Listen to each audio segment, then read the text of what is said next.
Welcome, everybody, to another powerful session of the 100% podcast, where you are 100% effed up and simultaneously still 100% lovable. That nothing that you have done and nothing that has been done to you ever diminishes how truly lovable you are. I am so pumped today. We have an amazing guest, Avonley, who is such a beautiful soul and survivor. She is here to share her story so that we can all hear the truth of the abuse, how it starts, the lies we tell ourselves, and get some clarity maybe on our own thoughts so we don't fall into the unhealthy thinking again. So, welcome to the stage, Avonley. Thank you so much for being here. Thank you so much for having me, Kaya. I'm so excited. It's a humbling experience to allow me to be on your show. Thank you. You're welcome. So I'm going to introduce Avonlea now. Avonlea's story began in flames, literally. At 3 years old, she tried to rescue her mother from a house fire where her father passed out drunk. Her mother didn't survive, and Avonlea was placed into an adoptive home where abuse became the daily reality. Her childhood was marked by survival, silence, and scars, both seen and unseen. But her story does not end in tragedy. Avonlea found faith, healing, and a voice. And today she uses her scars as a message of hope, teaching others that brokenness is not the end of the story. It is the beginning of transformation. And through her writing and speaking, she encourages people to embrace authenticity, confront trauma, and discover the strength they didn't know they had. So, wow, welcome. So grateful for you to be here. Thank you so much. I appreciate you reading the bio. Yeah, like you said, my life tragedies can start at like any time of your life. Any abuse can start at any moment. It doesn't like some people's abuse starts like at a very young age, like I went through, and others went through it when when they get married and they first realize the abuse that they go through is maybe their spouse. So abuse can happen and occur at like any stage of time. Just because you didn't go through it when you're younger doesn't mean it's not going to occur to you when you get older. Yeah. So, where do you want to start with sharing your story of the abuse that you experienced and how you were able to survive it and overcome it? Whichever way that you'd like to start that you would think would be of benefit Yeah, to I your think story. kind of explaining a little bit about my background will kind of explain and structure what had happened, and where the abuse occurred and the thought patterns that I started forming. Like you mentioned, I was 3 years old when I was trying to save my mother from a house fire, and my life in India at the time was fine. I had a large family, and my mother was just a wonderful human being. She taught us love, and she taught us like by her example of what a family should function. Even though we were poor, like they were still love there. Um, but as a young child, I still didn't know like the hardship my parents were carrying. And that's where like my dad was carrying a lot of the weight of carrying his family and not being able to, I guess, like care for its family in the way that he would have loved it. And so he started consuming alcohol. And so the day that my mom was cooking, her sari caught on fire. And I ended up trying to wake my dad. He was drunk and passed out, like you had mentioned. And I then was like, hey, I need to do something for my mother. Like, I can't have her yelling. So I just hugged her and hoping that, maybe just hugging her, the pain would go away. But the fire caught on me. We were both just pretty much in flames. And that's when I started crying and screaming, is when my dad came to awake, and I was then taken uh, to the hospital. And that was probably like my hardest time was in the hospital. Excuse me, I'm so sorry. Excuse me about that. Hey, It's take water. water. It's all good. You can always edit it out. My voice is getting a little dry. Okay. Um, so when I was in the hospital, my dad, my we back in the time, we didn't have any sort of, like, pain medication, and so they had to scrub a lot of the pain off of me, just the debris, the burnt up, clothing, and that was really hard. That was worse than fire itself, just being there as a three-year-old, taking that pain, when your body is starting to go into hyper mode healing.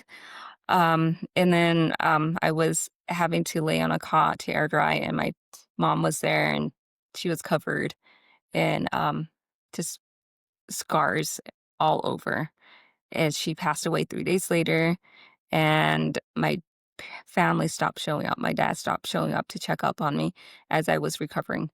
So, I think rejection when you feel rejected, that is kinda like the start for me, and that could be a start for many people, is some people feel rejected, and it can start you start feeling isolated because I was isolated. Like, the nurses can't do much of anything other than, like, making sure that, you're recovering in a really good way, and then your dad, he stopped showing up when you definitely needed I definitely needed a parent that could comfort me in those time, but he didn't because he was suffocating in his own, um, problems that he didn't know how to handle best. And for him, it was running away from what had happened, and he couldn't face the problem that whenever he saw me, it brought the memories back for him, which is never the right way to approach, even if it is hard. Like, you deal with your consequence, be there for your child, because what's happening is you're throwing a lot of problems into you and chaotic that's not only affecting oneself, but it's affecting other people around you, Yeah. especially children that are looking up to you. So, yeah, rejection was the first thing that I faced. And once I was released from the hospital, my dad took me straight to the orphanage. So it wasn't like I had time to recover, connect with my families and siblings, my grandparents, nothing. I just went from the hospital, paid respect to my mom, and then went straight to the orphanage. He sent you the Ye- orphanage because you were burnt, so he didn't want to have to deal with your healing. Because where'd all your siblings go? They were home? Yes. So my siblings were home. My parents, my dad, I like again, and this is just my opinion. Um, I just don't think he was able to handle what had happened, and he couldn't bear to look at me because it brought back Just because you from looked like your mom? well, because, he was passed out and he wasn't there to help us, and then my mom passed away, and if he was awake, right, and, more sober, he probably would have not had my mom, like, pass away. It would have been maybe a minor accident rather than something big. And so I do feel like maybe just him looking at me caused him much pain and not a way for him to cope or handle. And to him, it would be better for me to like be out of the picture and then just like him drowning himself with his problem, like, hey, let's suffocate what happened. And that never helps. It really never helps anyone. It hurts a lot of people when you feel like, hey, the best approach with the situation anyone goes through is suffocating your problem. Never works that way because eventually it's going to purge. Eventually, you're going to have to face the problem in your life. And it's best to just face what you're going through during the time because over time, you're going to heal. You're going to get over it. Time heals. But, in the moment, he just felt like I needed to be out of the picture and he puts me up for adoption.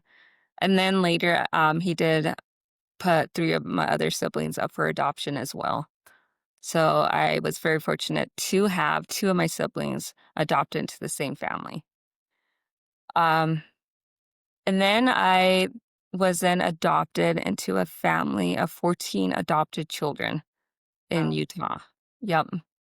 And my mother was abusive emotionally, physically, and mentally.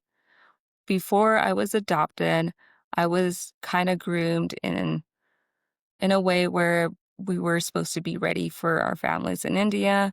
We were told, and we had seen um, future families picking up their new adopted children. And so we saw like what was going to be happening and what would happen to us. So we already have visualized that, oh, okay, what we're being groomed for is a new family in a different area. And so we had to like get rid of a lot of the culture and start establishing the American culture, and learning English.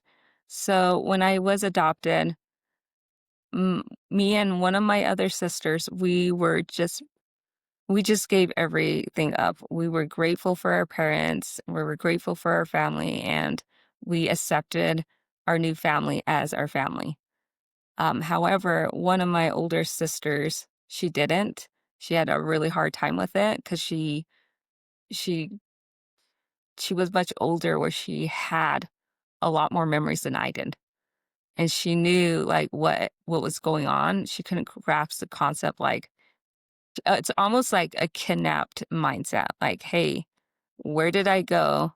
I have a family somewhere else. I need to go to my family, but I'm here and this is my new family. They're not my family. This is not my mom.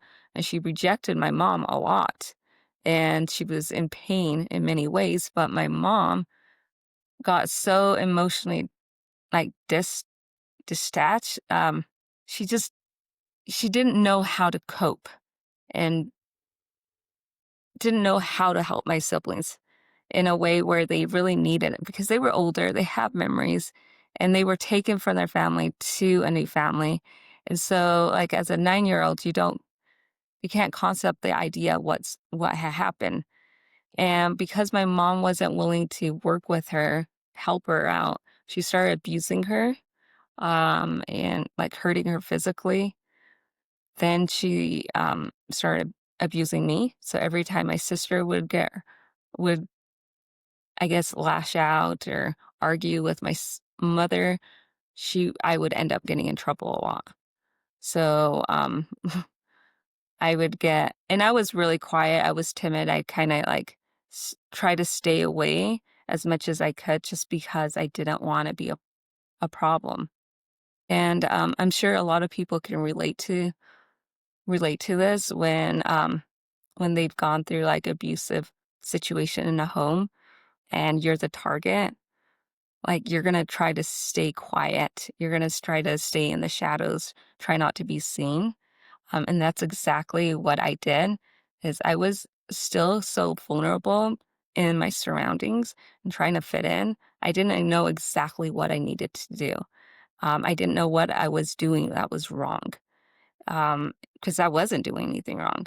Like, things like having a clean room, because I kept my room really clean, would trigger my mother and she would just go into our rooms and just pull all of our stuff, our bedding, and would say, "You need to clean your room. Your room's a mess."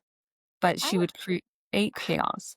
how do they not have, like, a psych eval on who you get adopted by? I know, they really should, but, like, my mom, she's a narcissist, and we know, like, narcissists are very brilliant in many ways, That's true, and, like, and manipulating people and making you think that they're, like, the best thing that ever came to Earth, yeah. yeah.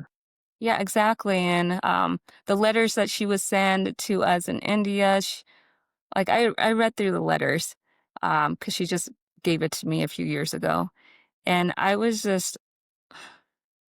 kinda sickened because that's not her. That's Right. not how I would like, I didn't see her as that way, but I saw her that way when she talks to other people. Right? And so it was just really hard for me to believe, and it's really nice to wanna believe that, like the kind things that she said. But yeah, she did definitely manipulate her way in in being able to get, so many children. That's Um crazy. 14 adopted children. and what's really sad is they had adopted 3 boys, 3 of my brothers, older brothers, and they were already graduated. One was like a couple of them were already in like a relationship where they were going to get married. So they were really kind of out of my life once they had adopted the rest of us kids. And when I wrote my book, Strength of Scars, my older brothers, they called me up and they said, like, there's a lot of similarities that you went through that I went through. And I'm just really glad that you wrote this book, but I'm really sad because I thought it ended they thought it ended with them. Can you Like share some of those stories that are more uncomfortable or more detailed of like what you experienced and how you were able to get through it or what your reactions were? Yeah, so some of the stories, I think my mom, if I wasn't doing too well in school, she would put me in the basement and have me do more lessons, but it was at like a higher grade level. And if I couldn't get through it, then, there was many days she withheld like food for me. And I would have to stay in my room for like 3 days with no food or water.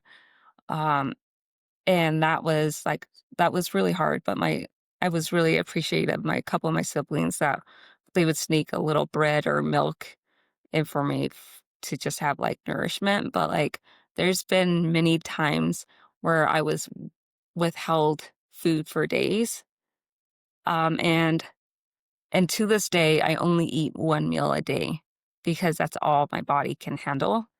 It's and it's really sad because, you don't realize how much, like, abuse somebody can go through and how it can affect people later in life, you know? And that's just one story. Another story was,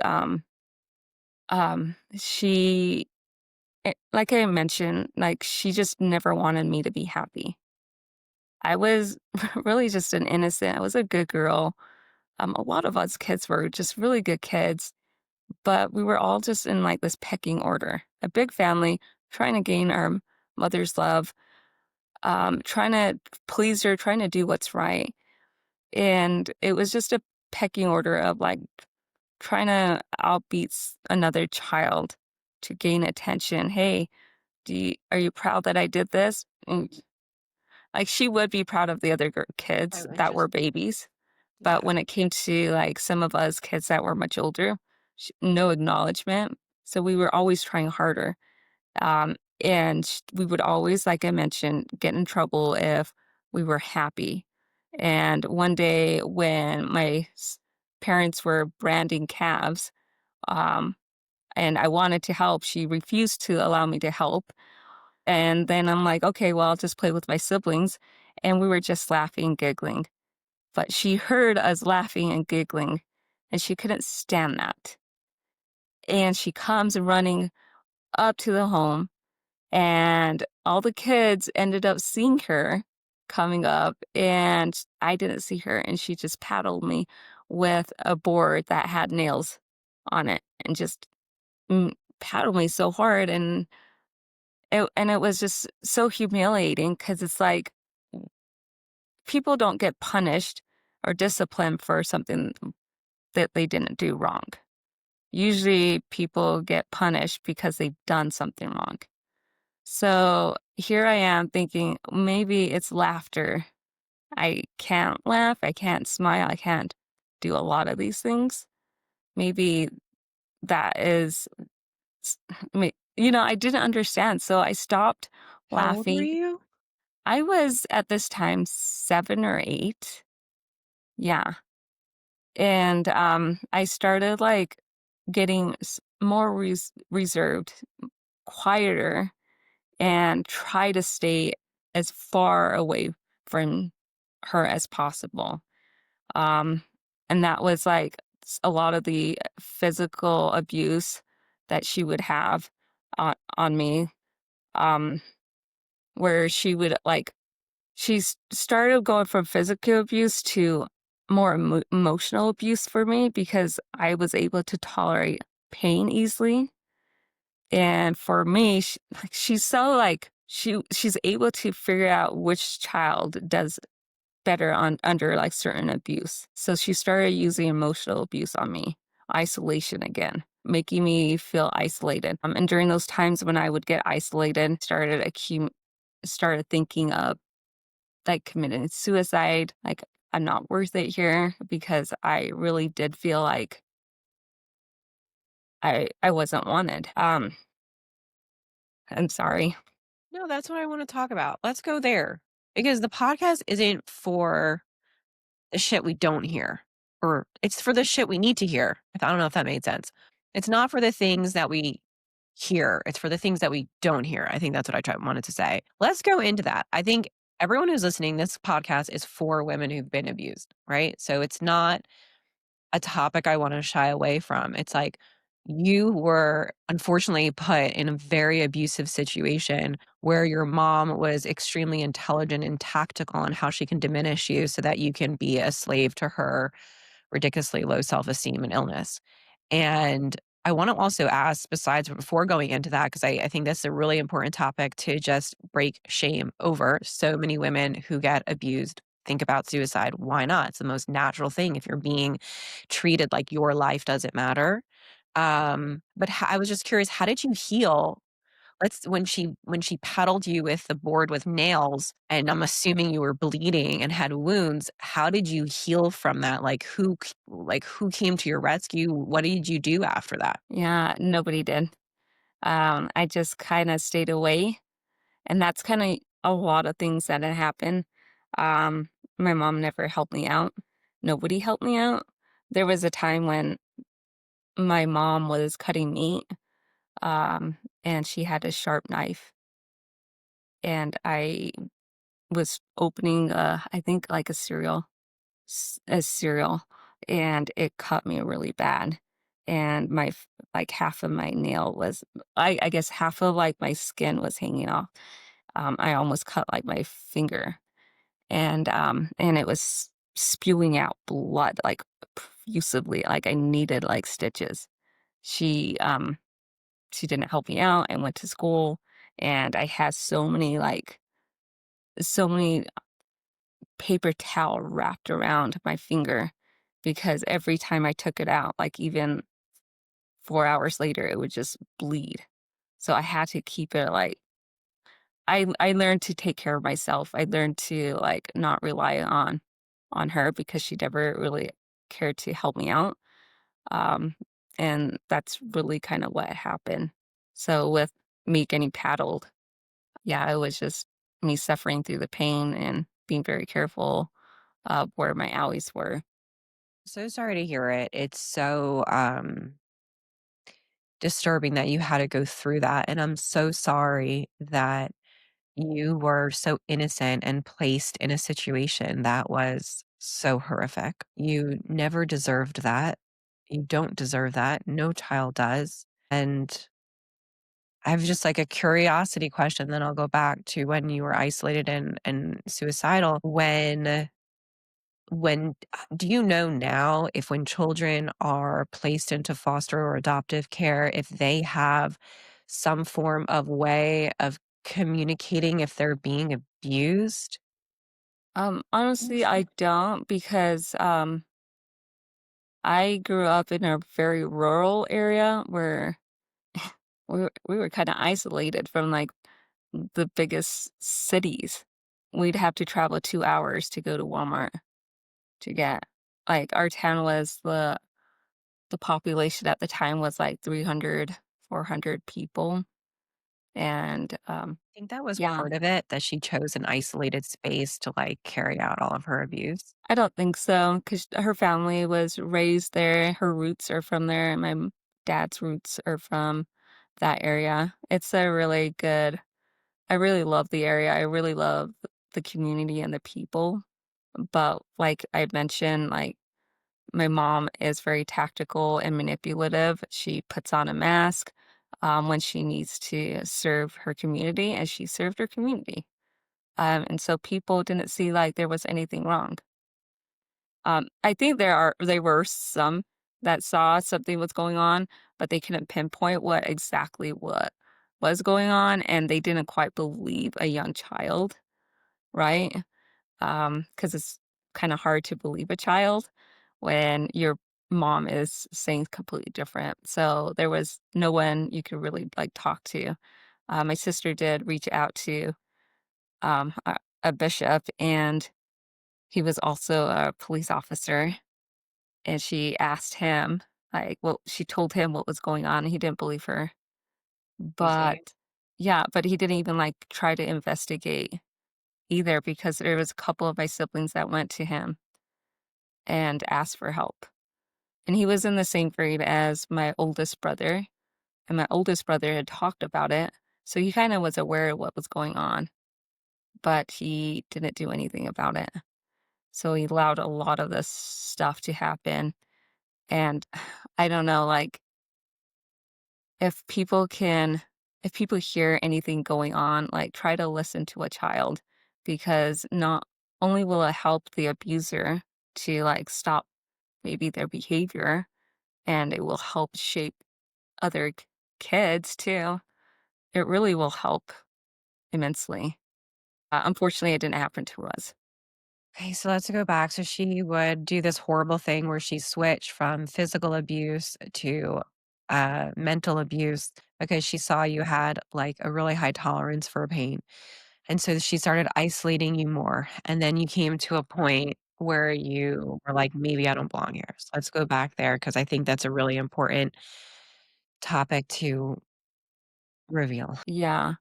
So, I don't think emotional abuse is talked as heavily, as, like, physical abuse because you could see abuse on someone that's been physically abused, whereas emotionally, it's harder to see, so it's harder for other people to believe somebody is going through emotional abuse, and a lot of time, emotional abuse can be, detrimenting, and super hard on one person, and my mom knew that because I went through fire, I went through a lot of the pain being scrubbed, and those are hard, so my body was able to accumulate that high pain tolerance, and so when I continued to behave in a really good way, even after I was being physically abused, she needed to find another source to get at me, um, to push me over,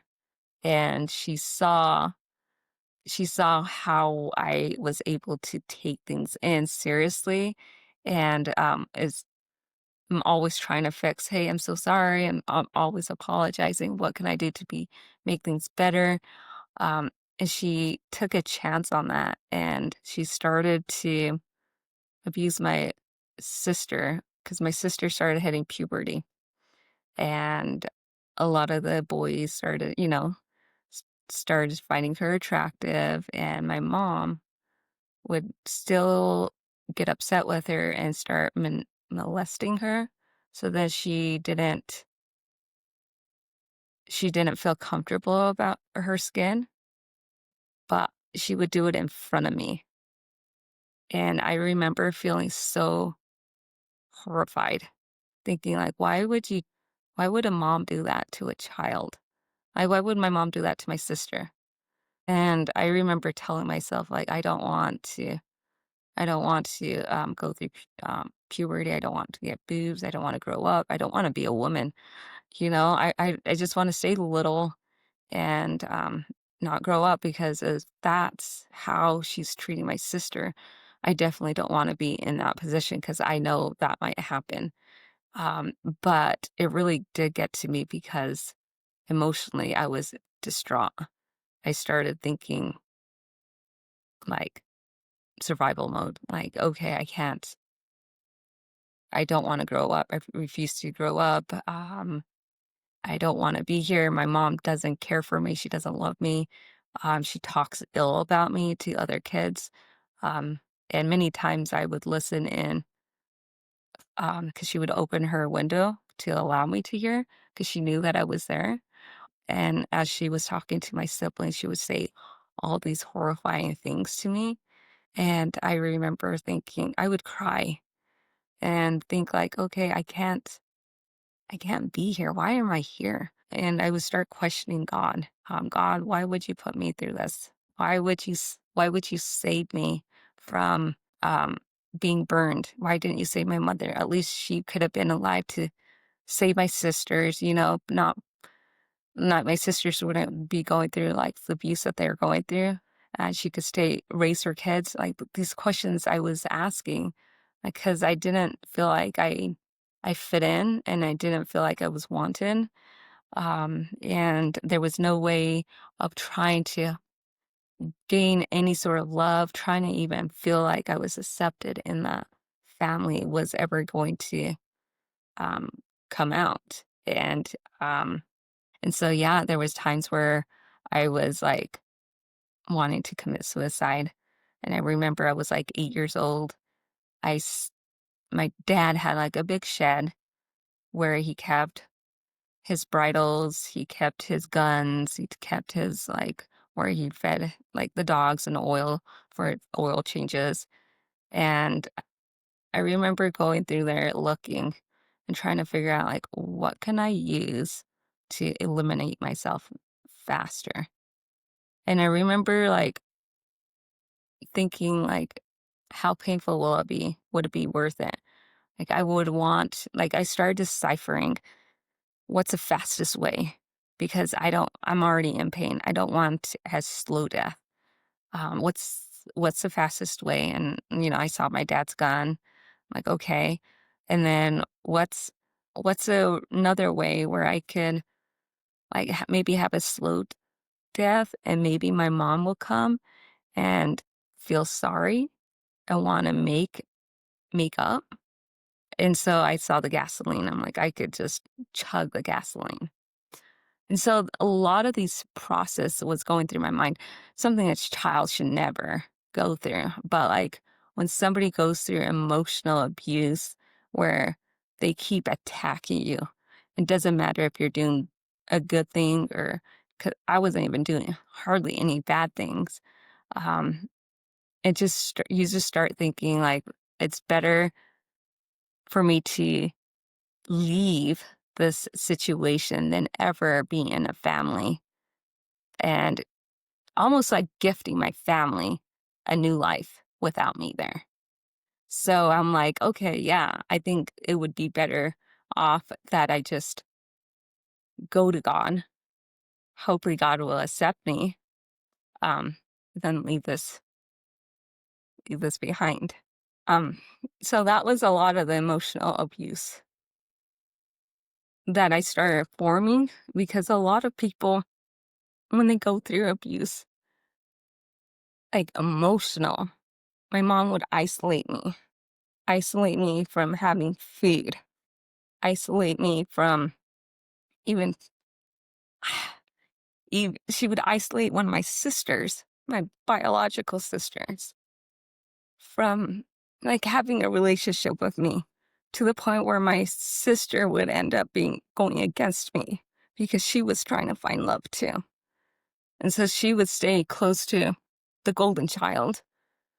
Um, and, in that family, we were always trying to find ways to, what is somebody doing wrong? Oh, you're going to go somewhere. Well, the sister has to go with you because they have to find out what you're going to say to other people. We got to make sure that you're going to say good things. And so whenever we went to like birthday parties, the golden child was always invited. And it was pretty much to keep track of me and some of my other siblings. And if we said anything, then yeah, we were like in big trouble.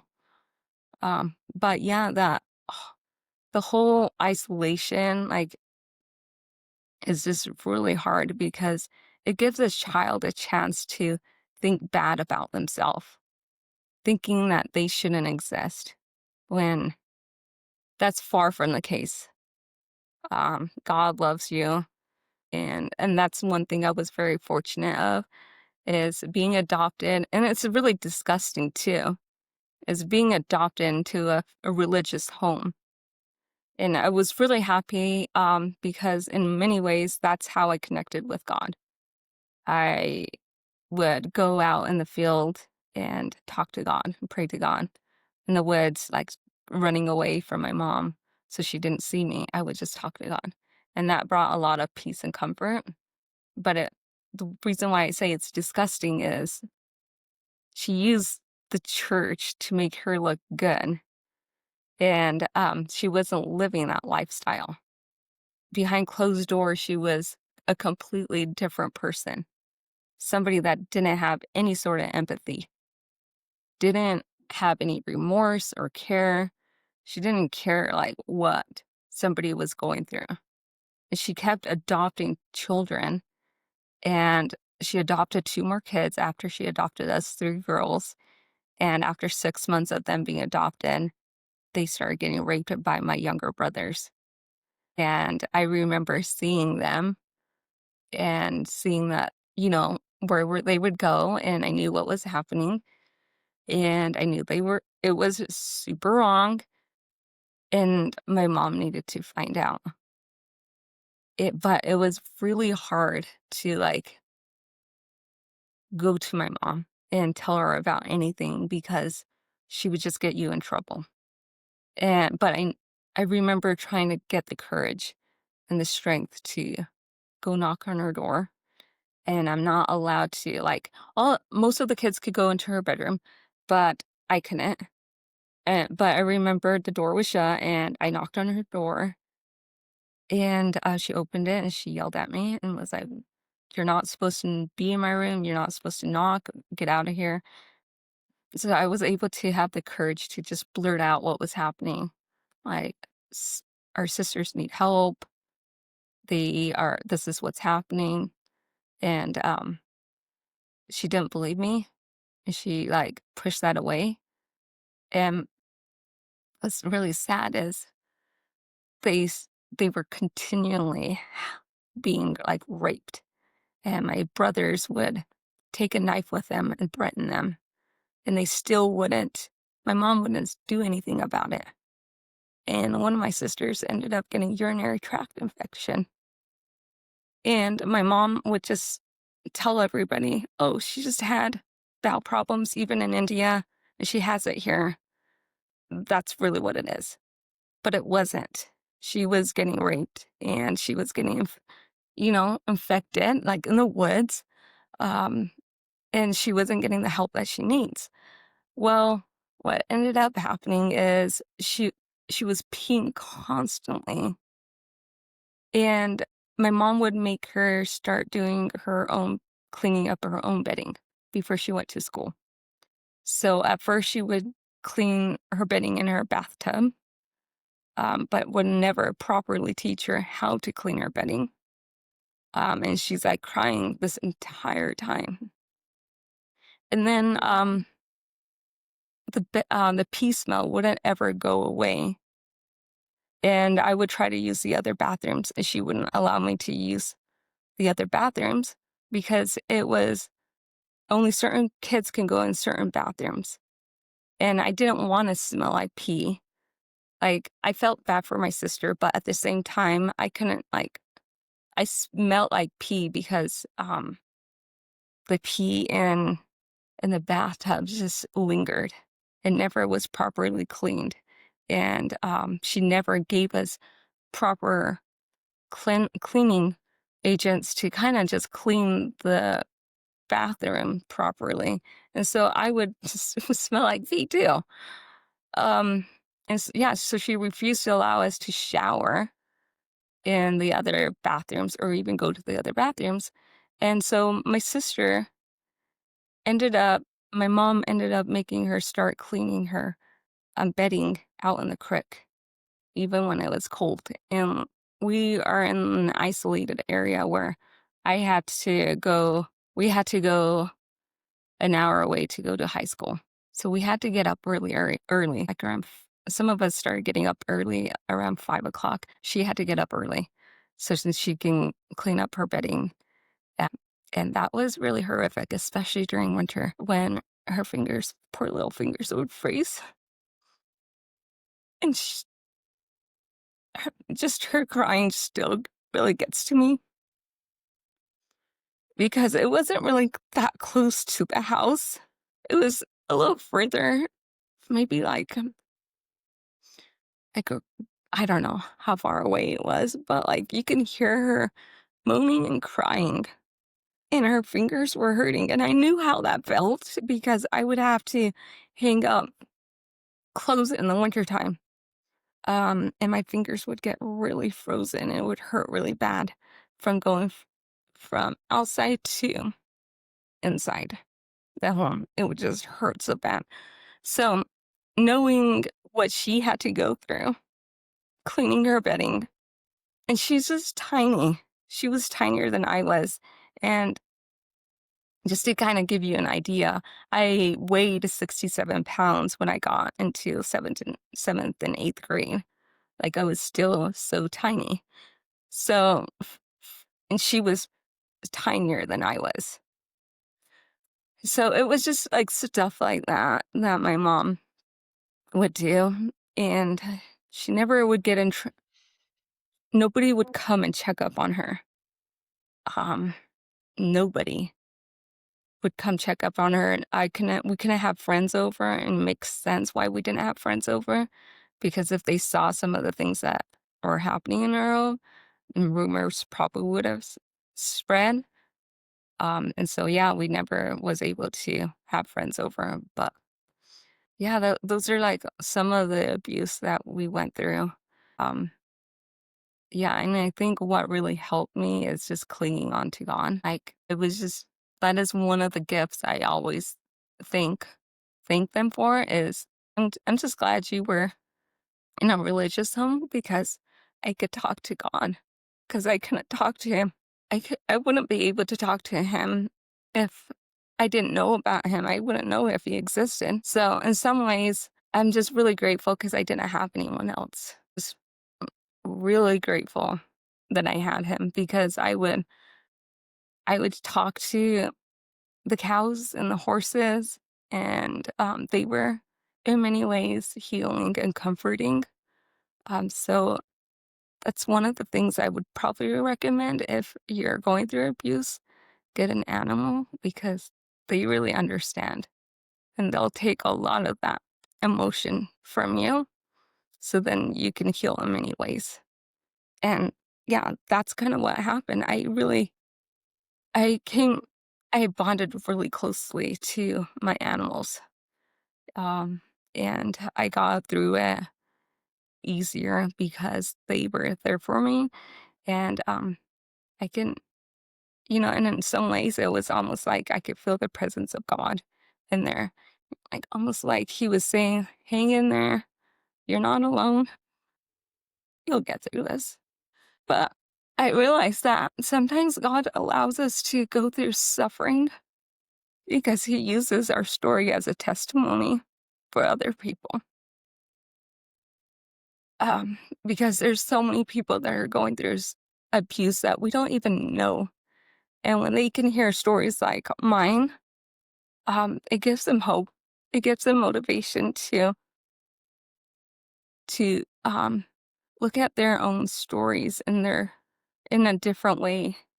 Like, hey, like I had to deal with the abuse with my mom. Like it's something I can't run away from. Like nobody a lot of people can relate to that. Like you're in a home where it's abusive, you're just waiting to graduate.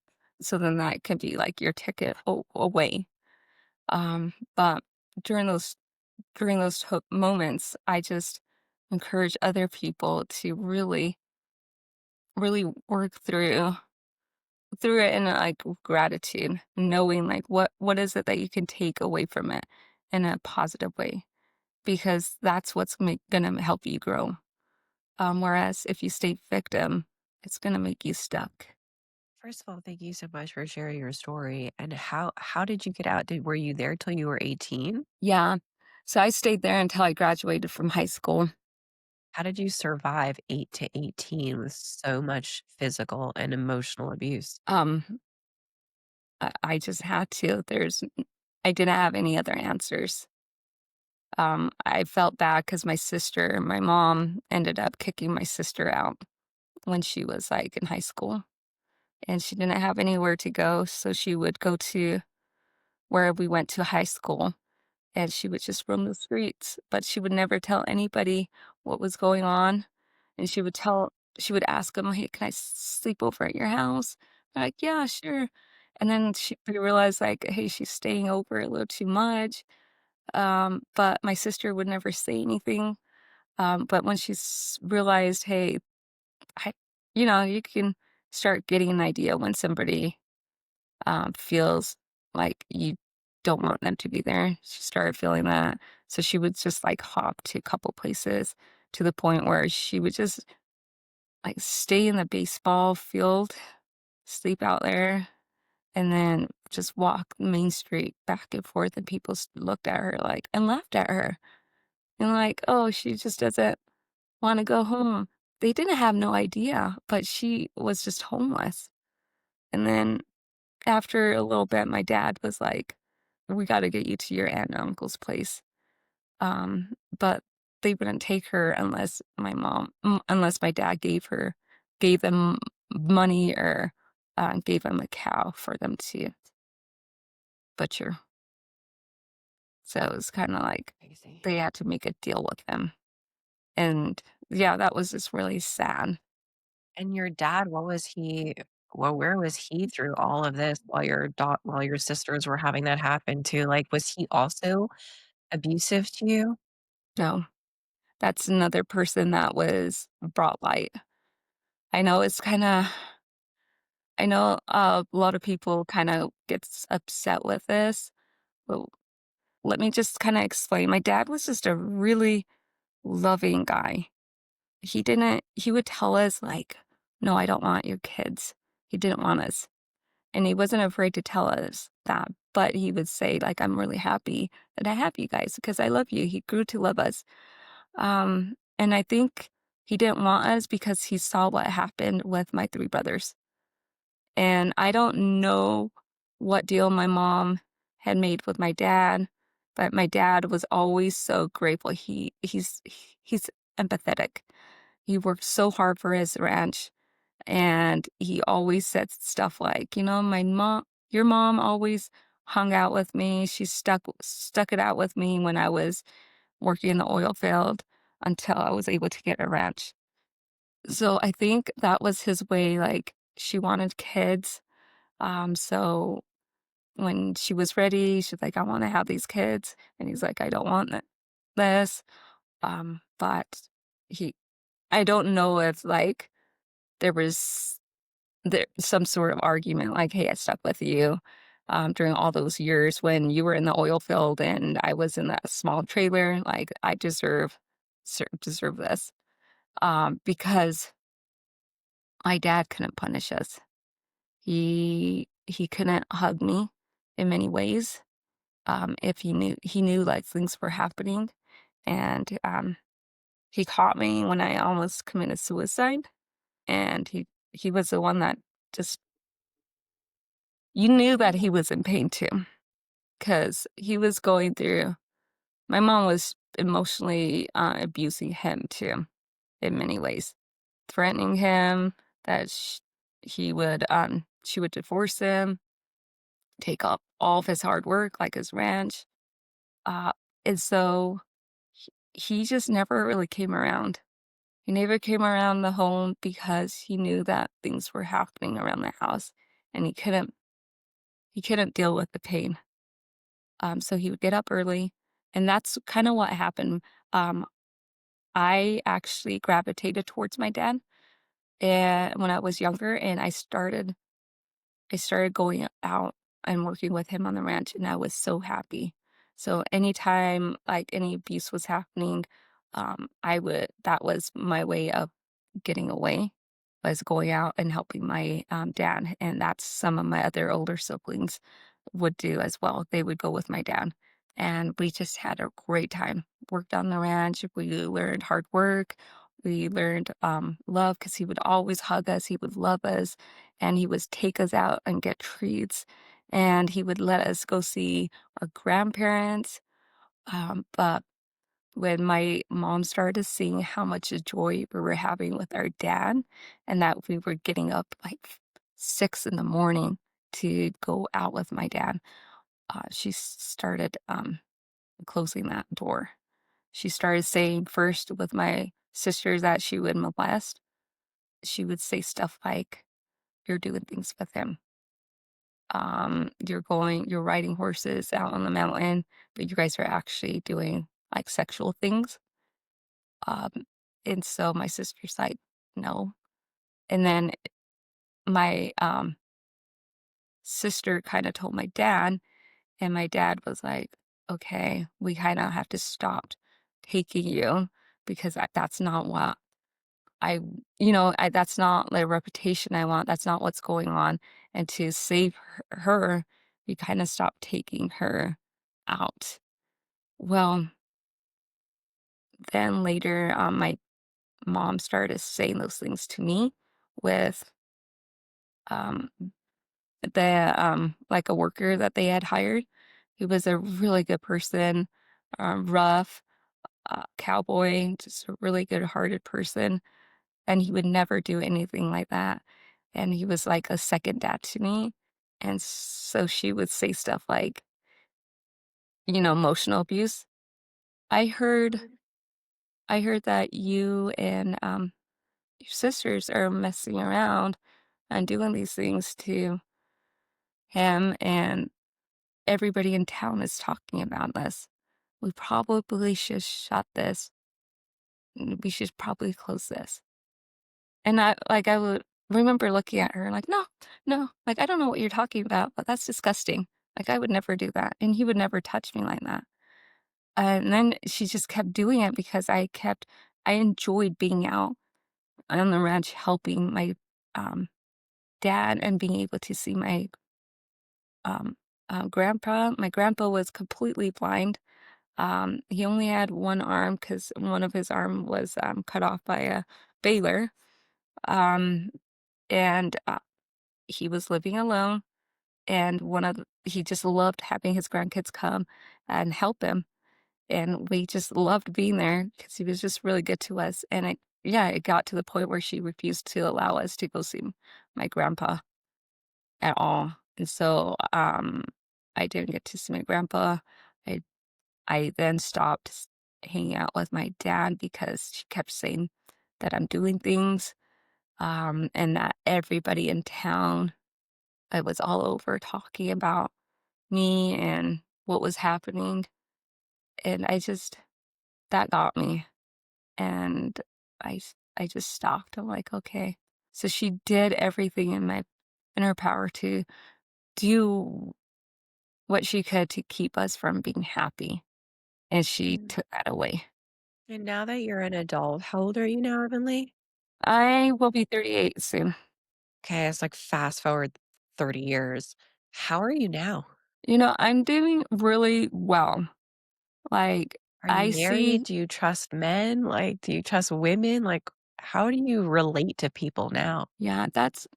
yeah, that's really, like, really important because a lot of people that go through abuse, they end up attracting people that end up hurting them because that's, like, what they're comfortable with, and they don't think that there's somebody better out there, right? Or they don't trust anyone and self-isolate in that way, or they turn into different sexual orientations because they have, like, such a trauma with one, gender or parent. So, like, how do you now relate to men, to women in your life? Are you married? Like, what's Yeah. your Yeah, so I got married, and I've been married for 18 years. I have a really good husband, very caring. I have 3 girls, but I I think my story is slightly different when it comes to, like, um, relationship with other people because I saw people as who they are. Every single person has a unique journey in their life, and there are really good people out there, and I've witnessed that. I've witnessed good people, and, I knew that's the kinda people I wanted to be like, and I would try to live the standards in myself to be like these individuals that were just outstanding. And then I knew there's people that were suffering in hands of abuse, like my mom. And, like, it wasn't hard for me to like, you can start picking up pieces of who to trust and who not to trust. And I think that really helped me because, there's certain people's behavior, the way they carry themselves, like, those are bad news. Like, those are not the people that I wanna be around. So I would stay away from them. But I just became super quiet in ways and observant, and I refused like, it's not like I refused to have friends. I didn't know how to be friends with other friends because, like, a lot of friends, they just can just laugh out loud and just be themselves, and it was like, "Oh, that's so cool, like, you just could be yourself, that's awesome." But I didn't know how to be that way because I was suppressed from being able to laugh. I was suppressed from being able to talk even in my home. So I would just stay quiet and I just interact in, like, a conversation here and there, but I wouldn't say much of anything because I was so concerned about if I said something, would they hate me for it?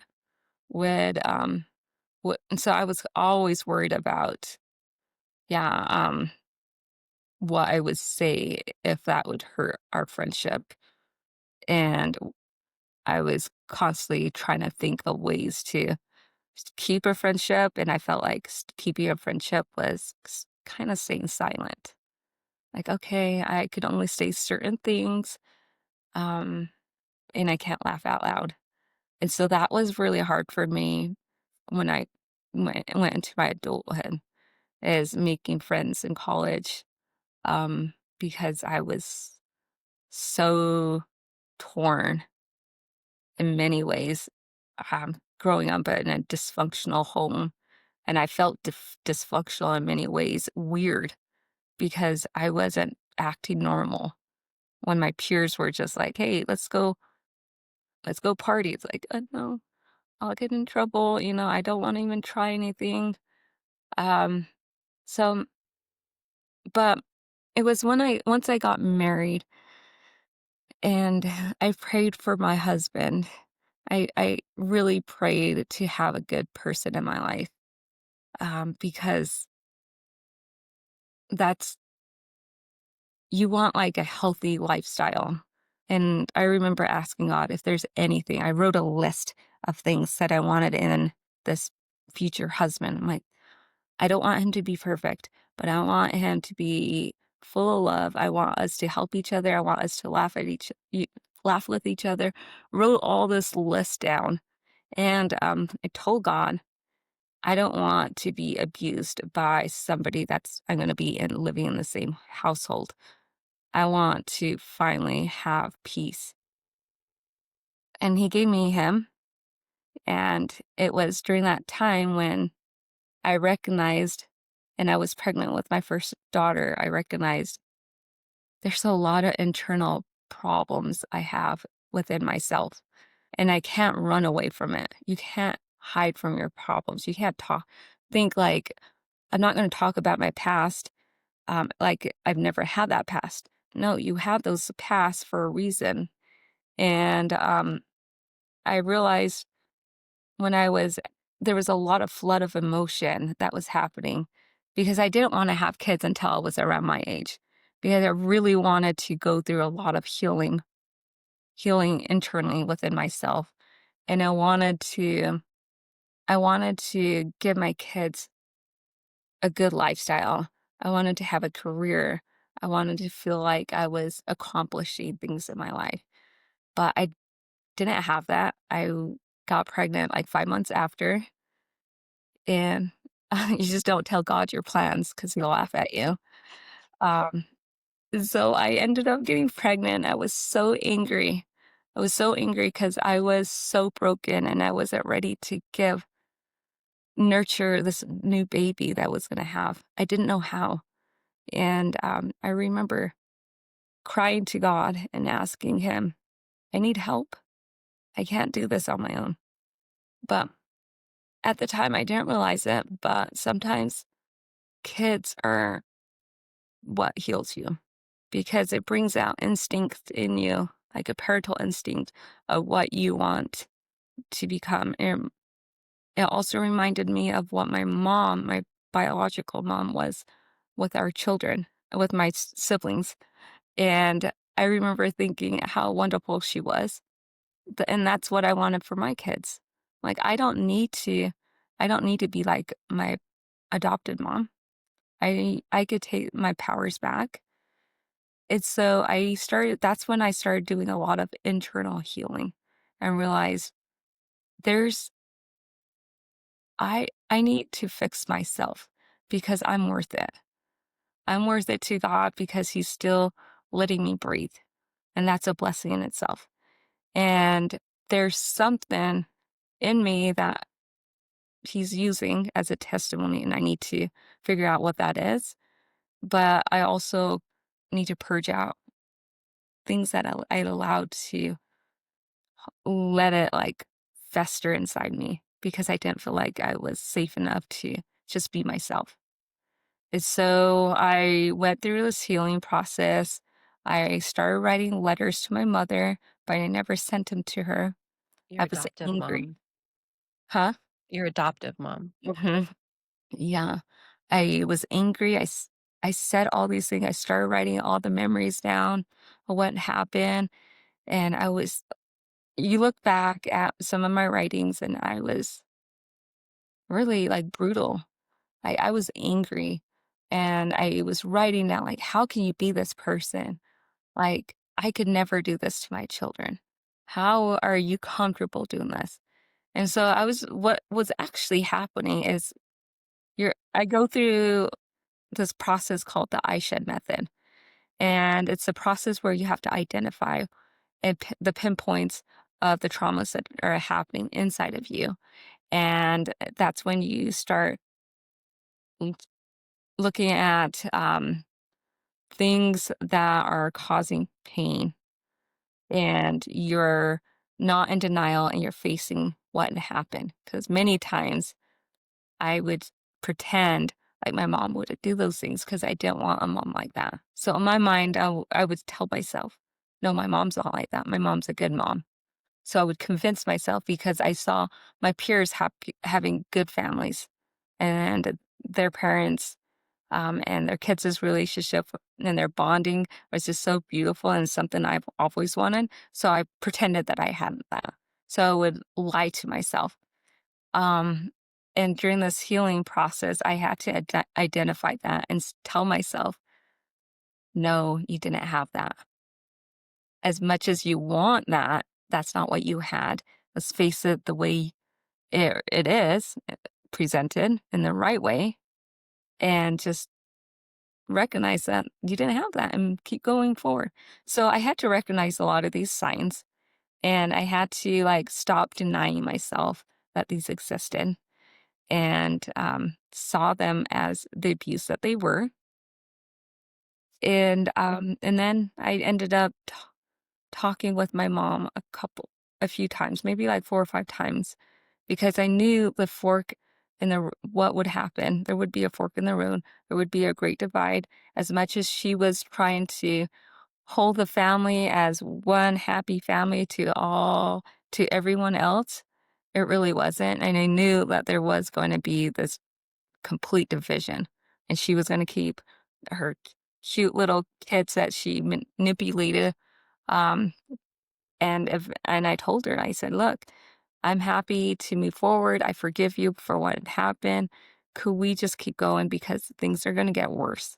There's gonna be this divide." And I grew up in the LDS church, and in that church, they really focus on family being together forever in the afterlife. And I explained to her, like, "Hey, this is your religion, and this is your belief. If you feel like you're gonna have a family in the afterlife, you gotta live it in this life. You gotta show that you have a good family and you gotta put that out there for your children." And she refused. She didn't want that. How So old after were you when you had that conversation? I was like 23. Yeah, I was younger, and I tried talking to her about it a few times, 5 times. Every single time, I just felt rejected, like, almost like a rock fell on me. Like, why am I the problem again? Like, am I doing why can't she stand to, like, fix this? Because this is just it's only gonna help both of us, and it's gonna help the entire family. Like, I just didn't understand, like, why she wasn't for it. And I was angry at this point with God because I couldn't figure out, like, what the whole purpose was. I was and even I was, like, suicidal in my marriages because my pa Marriages, you've been married twice? oh, I'm In sorry. your marriage? Yes. No, I've only been married once. And, sh I it was because like, my past was haunting me, and I just couldn't figure out, like, why I can't move forward, but I knew I had to because I was gonna be starting a family. And, um, and then I did it one last time, and I finally told God, like, "I can't do this anymore. I can't I can't be with that family. I gotta keep moving forward. I gotta keep moving on, and I because I have a life of my own, and I'm not going to allow my mom to ruin family, my new life with my kids, my future kids, with the way she treated me." And I told him that, and he was like, "It's okay. Give all your burdens to me." And I did, and he's like, "Now start looking at me as if you have that wonderful family, wonderful, mother. Start looking at me that way. Start coming to me with those questions. Start coming to me and sharing those, like, happy moments in your life. Come to me with those. Don't worry about your mom or your family anymore. That's my problem. I'll take care of them. But from now on, you move forward." So I don't know how to describe this, but this huge weight was lifted off of me. And I just felt lighter, and I felt like there was a bounce in my step, and I didn't have any more suicidal tendencies after that because our past does haunt us. And at times, like, it triggers us to want to do things, and all those was lifted off. And I ended up seeing the past as a tool. And I ended up seeing my mom as, hey, you actually was a teacher for me in many ways. You taught me humility, and it's a sad way because it's an abusive way, but it taught me many valuable lessons. And I probably would never have gotten that if she didn't ever treat me the way she did, because I probably would have been like my other siblings, where I feel entitled, where become toxic, unfriend people because they have a different opinion than you, and I couldn't have turned out like them. And I'm really glad I didn't because they're miserable to deal with. And I would rather be much happier and helpful and useful to other people. And that's kind of like where I'm at. I don't see my past as something that's holding me back. It's I've been there, I've learned my lesson. I still look at my past as something of a battle I conquered. And it's like, wow, I've lived through that and I became stronger. And here I am, I get to tell my story. Thank you so much for telling your story. I mean, I can go and I have like a question like, how are you with your husband?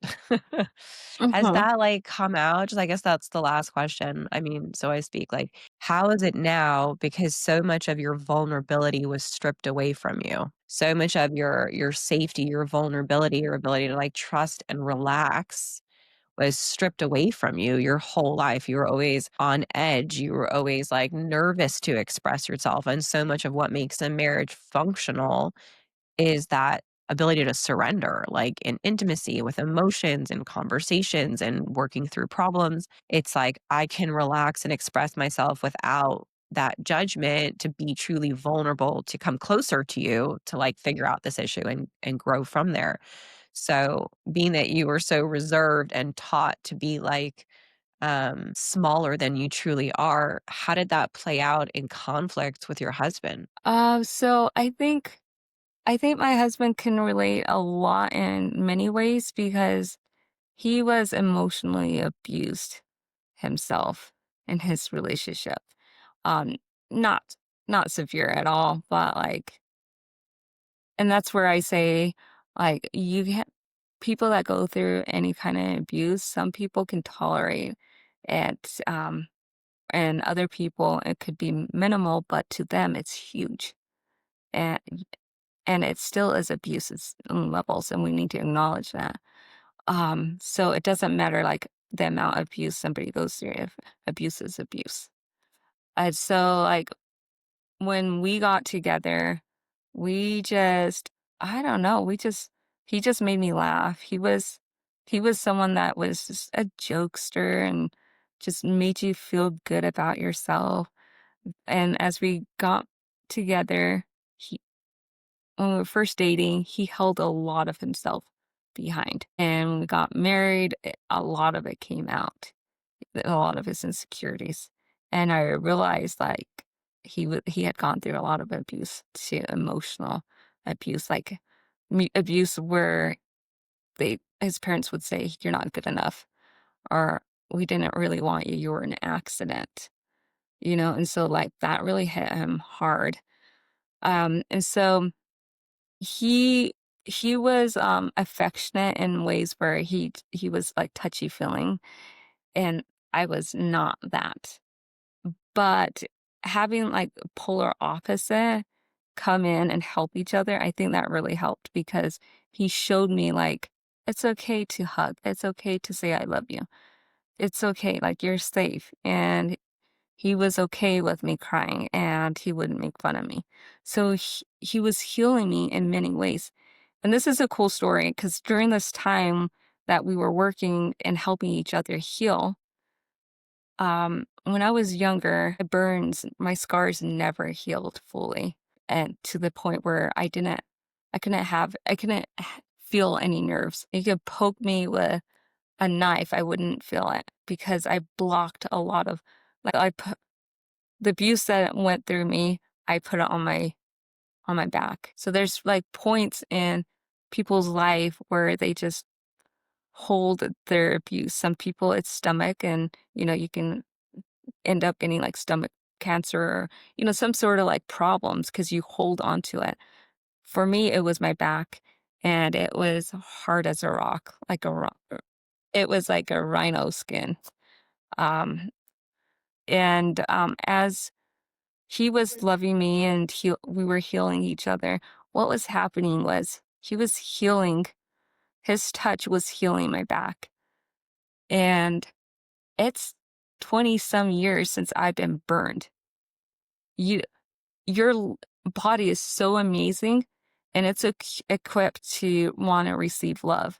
And as it receives love, it really does start healing different parts of your body. Because as I'm working with my husband and we're working with each other and helping relieve like pain and tensions that we have, my skin starts healing. It's not rough anymore, it's not thick anymore, and you could take a tiny little pin needle and poke me, and I could feel it, and I could say, "Ouch." And that's just how powerful our bodies are. So if anyone is going through any emotional problems and you don't think your body can heal, your body can heal. I I can vouch for that because I had 5-degree burns, and you couldn't feel anything. It was I had even an infection in my back, and I don't know how long it was, and I had, like, a good size, plastic wedged into my skin at one point, and I didn't feel it until it infected, And then my sister took it out, and it was this plastic thing that was lodged. But what I'm saying is love, telling yourself like that you matter, and like good affirmation that you say to yourself will start to heal inside out. You got to believe it in yourself. You got to tell yourself that you're worth it, cuz once you say that you're worth it, you'll never know like what parts of your bodies will need the attention and healing. And it does start healing. And that's exactly what my husband was for me. And in some ways I was helping him heal. And so, it worked out. Like God sent him to me, and because I told him like I need a good person that cares for me and understands what I went through and not abuse me because I can't handle that anymore. So, prayer is very powerful. If you're wanting a certain type of person, just tell God, like, this is the kind of person that I want, but start living that within yourself. Because as you do that, you're actually healing yourself and you're attracting that person. I love that so much. A podcast is you're 100% effed up and 100% lovable. That 100% lovable bit is so essential because your story is proof that one, we are all just craving love. Like all of your siblings were just craving love in one way or another, whether they were accepting abuse or allowing it or trying to run from it. It was all because they were seeking love and attention from your mom or from whomever. And I think it's really important for the listeners to understand that we need love, like we need God, which is love. God is only love. God is not punishing, and it's like we need love, and it's essential that we understand that it's generated from within us and God. The way that you get love and generate love is from within yourself and God, and then you can give it out and receive it in different forms, like from your husband, from your children, from a great friend. But the consistency of how it's generated is solely from yourself and God. And so it's really important because so many people think, the women that I primarily work with are single women who, like a lot of what you said at some point is like you believe the lies, that it wasn't that bad, that your mom wasn't a bad mom, that the abuse wasn't happening, and that your family was better than it was. And I think that's a really important thing to highlight as well for my listeners, because if you're going through abuse, if you're an adult, let's say in a marriage, the reason you're staying in it is because you're lying to yourself that it's not as bad as it is, that he's okay, that it's a good marriage. Yeah, he cheats on me once a week. Yeah, he has a porn addiction. Yeah, he smokes pot. He's never really available. Yeah, he takes all my money, but it's a good marriage because, who else would do X, Y, and Z? Who else would do this? And we all have these delusions and these excuses that we very much place in our minds of why it's okay to stay and allow abuse. And I get it, it's different because you were a child, but for the adult listeners who have full ability and reign to leave, you don't need to stay in a relationship that's abusive. And not only don't you need to, you are not meant to. You are truly, truly, yes, effed up. We all have our traumas as adults. We all have things that we've gone through, some more severe than others. And it's important to understand that nothing that you've gone through and nothing that has happened to you diminishes how lovable you are. And that love is what will heal you. It's just so essential to remember that one, don't lie to yourself. Allow yourself to be honest with what's really causing your pain in your life, and know that you can and should talk to God to give you that clarity, and that you are 100% lovable, and not even 99%, not 90%, but 100% lovable still right now and deserving of only good. Yeah. And I like to like use an analogy. And this is something I share a lot with podcasts, is I titled my book Strength of Scars because it's relatable to every single person. Because every single person has some form of a like abuse or like trauma in their life, scars in their life, whether it's internal or external. You have it. even God himself has it. And he shows his scars on his hands and his feet, not to like brag about it. He shares them because he wants you to remember what he endured for you. He's saying like you're suffering and I'm suffering. I suffered with you. I know how you're feeling. And he really does know how we feel. And he shows our his scars to express his story and have his story be heard. It's no different from us. We mimic his behavior. So if we have scars in our life, we share our stories, we show our strength because our strength is what's going to empower and build unity within each other, healing with other people. True. And it's such a powerful thing. And to remember that you don't need to hide yourself. You don't need to be less than, because if everyone is effed up and everyone's lovable, then you don't need to attract someone who's screwed up just so that you feel like they understand you. You do deserve healthy love and good love, and to love yourself and attract and allow positive, healthy experiences no matter what your past is. So, Avonlea, thank you so much for being here. What a crazy, powerful story of just how someone can survive. Literally, the word survive are horrible things. I still, feel so bad for your sisters and the horrible things that they experienced. And I hope God, and I know God was with them, and I hope somehow they got out of that and are okay and doing their own healing journeys. If my audience wants to find you or buy your book, how can they do that? Yeah, so my book is on Amazon, so you can go to Amazon or Barnes& and Noble. Um, you can go to my website, avonley.com, and get like a free copy of the first or second chapter just to get a tidbit about what my book is about. And just follow me on social media at Avonley Lightstone, on I believe YouTube. I do my best to post. I'm not like the greatest at it because I am trying to overcome a lot of like insecurities of myself, and it's very vulnerable for me to like speak on this. I haven't really posted much. If you can, yeah, follow me, support me that way. Um, I would love to have you. Just at Avalon Lightstone. I love it.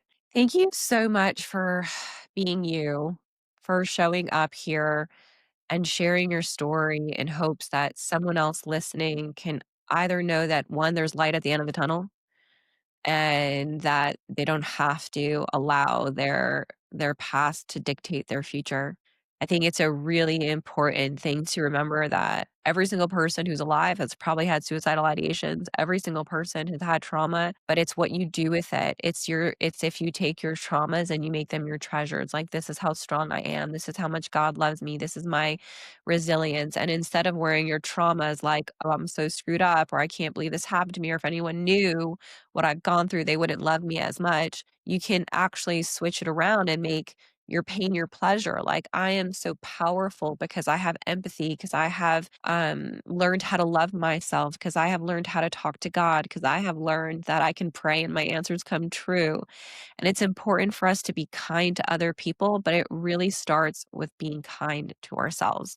And the belief behind being kind to ourselves is, yes, I am 100% effed up, but I am also simultaneously still 100% lovable. Exactly. So thank you so much for being here. I so appreciate your vulnerability and your story and your courage and your bravery. I hope that everything that goes on in your future is filled with success and brightness and like so much love that you show your children, and you have so much richness to now educate them on that will really better their lives. So only Thank you success so to much, you. Kaya. I really appreciate your words. I appreciate you allowing me to come onto your platform, share my story. And I just want the viewers, your listeners, to know that they are absolutely loved, even as like a stranger out there could be praying for you. So keep going, keep moving, know that you're worth it. And just like what Kaya said, it starts with yourself. Start being kind to yourself, and you'll start healing immensely. Thank you, Kaya.